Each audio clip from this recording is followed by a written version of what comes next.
Magandang araw mga kababayan. Narito ang pinakabagong weather update natin ngayong araw, December 11, 2024, Wednesday.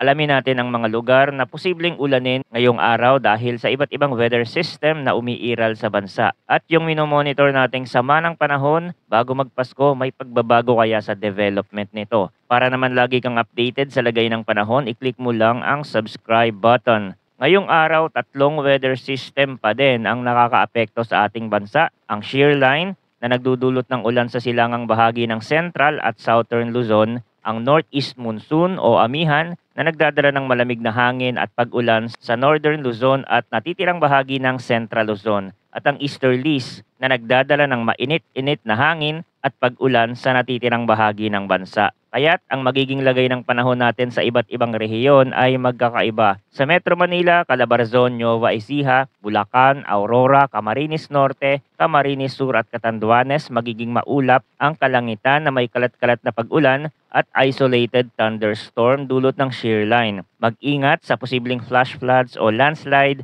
dulot ng katamtaman hanggang sa malalakas na ulan, lalo na sa mga flood-prone areas. Sa Eastern Samar, Dinagat Island, Surigao del Norte at Surigao del Sur ay makakaranas din ng maulap na kalangitan na may kalat-kalat na pag-ulan at thunderstorm dulot ng easterlies. Possible ang flash floods o landslides lalo na sa mga lugar na nasa gilid ng bundok o mababang lugar. Ilocos Region at natitirang bahagi ng Cordillera Administrative Region at Central Luzon, asahan ang bahagyang maulap hanggang maulap na kalangitan na may paminsan-minsang mahinang ulan dulot ng amihan. Walang inaasahang malaking epekto mula rito. Sa natitirang bahagi ng Pilipinas, bahagyang maulap hanggang maulap ang kalangitan na may pulupulong pag-ulan o thunderstorm dulot ng easterlies. Ang malalakas na thunderstorm ay maaaring magdulot ng flash floods o landslide, kaya't mag-ingat. Sa latest update naman ng Tropical Cyclone Threat Potential ng Pag-asa, wala naman silang binago dito. Threat potential is likely pa din. Ibig sabihin, mas mataas na ang chance na may mabuong bagyo at kikilos ito sa Visayas at Southern Luzon area.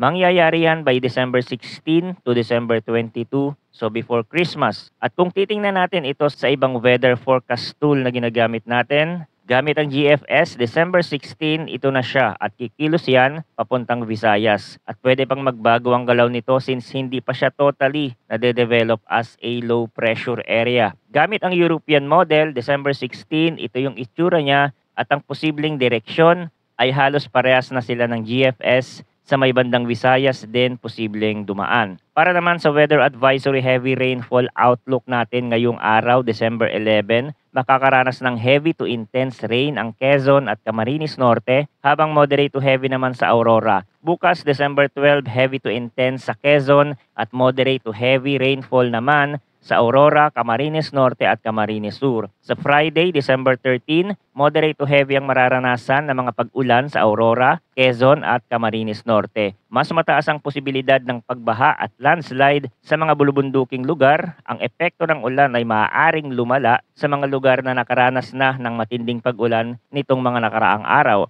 Ang panahon ay mabilis magbago, kaya't manatiling updated sa mga susunod na ulat mula dito sa channel para sa pinakabagong balita tungkol sa lagay ng panahon. Salamat sa inyong pagtutok at manatiling ligtas.